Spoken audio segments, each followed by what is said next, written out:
Moo! Bonjour everyone, hello, welcome back to the 5 Reasons. I'm of course Matthew Oliver, your wedding planner, here to help you plan your wedding. I apologise again for absence. Last week was another week. I am putting together this amazing photo shoot with, quite a few suppliers, and it's going to be absolutely fantastic. So that's taking up a lot of my time recently. But my sincere apologies. I am back and I'm here for you. I do know that I have been bad and I should be slapped really, really badly. Anyway, I am here now to give you some advice on timings at your wedding reception. So this is a very important subject because obviously everyone wants their wedding to flow perfectly.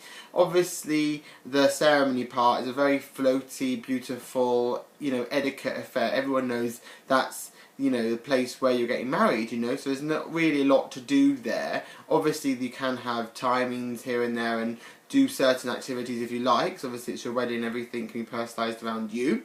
But the reception is where you need a lot of thinking about and what to place where and how long it's going to actually take to actually have that event or activity at that point. So I'm here just to give you a few pointers on my advice to you about timings on certain parts of your wedding reception. Okay, so the 5 reasons timings on wedding receptions are: number 1, I would not leave your drinks reception to go on for over an hour. Okay, an hour is a very sufficient time, just because it just gives everyone a nice amount of time just to say, a few things to yourselves. They can relax, have a nice drink. But if you go over an hour, then there's more waiting around. There's not really anything to do, apart from talk to people and drink, so unless there's other activities that you're willing to put in this part, that's fine, but people waiting around is not a good thing. Okay, so an hour is a good amount of time. Second reason, make sure the speeches don't go on for longer than half an hour. Half an hour is a good time anyway. That's really generous. That's like 10 minutes per person. I know obviously I'm doing it as the traditional wise, the dad, the groom, the best man, but obviously anyone can speak. But if there's 3 people speaking, then I would say to them before the wedding 10 minutes, but that is generous. So always 5 minutes is a good time. If you talk too long for speeches, some people might not understand what's going on because it could just be not part of the clique, and basically all the dad has to do is welcome the groom into the wedding and say how beautiful the bride looks. The groom thanks everyone that's helped, like mothers of the bride, mother of the groom, bridesmaids, how beautiful they are, and obviously saying how amazingly and gorgeous the bride is. And the best man's speech is just, laughing and joking about the groom. So it shouldn't take too long anyway, but some people like to, create more of an atmosphere, which is fine, but then don't forget that could take away some of the other parts of the wedding. Okay. Third reason is if you are doing a 3-course meal. This is an example. Everyone's different with their wedding with breakfast, but this is a traditional example of a wedding 3-course meal. I wouldn't have, an hour to an hour and a half is sufficient. Always talk to your caterers, because obviously it does depend on the food and the menu you've chosen, and obviously it does.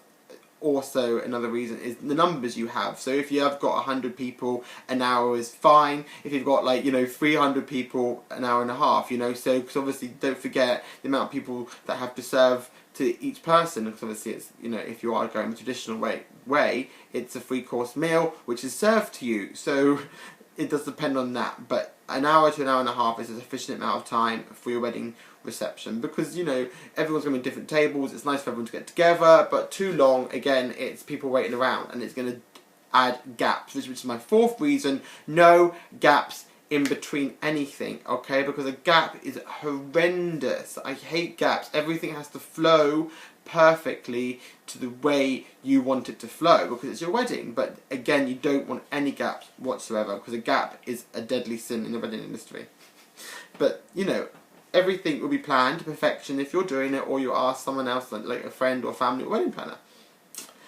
5th and final reason, always entertain your guests throughout the wedding reception. Okay, so to do this, you could add personal items, activities, photo booths, like games.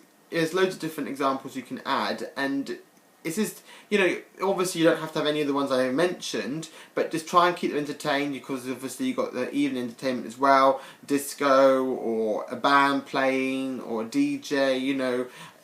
You could always create something different for your wedding, and trying to create something different for your wedding you can do, because obviously it's your wedding, and there's certain elements you could follow the theme. So if you are having a festival theme, there'd be obviously the festival style events, so there'd be like merry-go-rounds maybe, you know, all those sort of activities. So but always make sure you do keep it entertaining for the guests, because you don't want a bored guest. Even I know some people are going to get bored anyway, and I hate when guests complain, as you know, but it will make your wedding more fun, different and original, and also it will stand out from the crowd. Okay, that's the 5 reasons, timing for your wedding receptions, or timings for your wedding receptions. I'm Matthew Oliver, love you all, thanks for watching, and have a really good day. Bye bye.